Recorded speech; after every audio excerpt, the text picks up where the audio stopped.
Hey everyone, and welcome back to another video. And in this video, I'm going to show you how to add a new credit card to your chart of accounts in QuickBooks Online. Now, this video is going to be particularly useful for individuals. Let's say that you're new to QuickBooks Online and you have a new credit card and you want to go ahead and set that up in your chart of accounts. How do you actually go ahead and do that? Now, this video is going to be short, sweet, and simple, guys. There's not going to be a lot of steps involved. So in order to do this, what you're first going to do is on the left-hand side, you want to click on Menu so that it toggles down.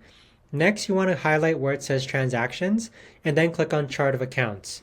Once you've done so, on the right-hand side, you want to click on New, and then for the account type, you want to scroll down and click it and then click on Credit Card. So now you have the account type being credit card. You want to give it an account name and an account number, and you could also set the opening balance as of whichever date and then click on Save. But that right there, guys, is the best and easiest way that I know of to actually go ahead and add a credit card to your chart of accounts in QuickBooks Online.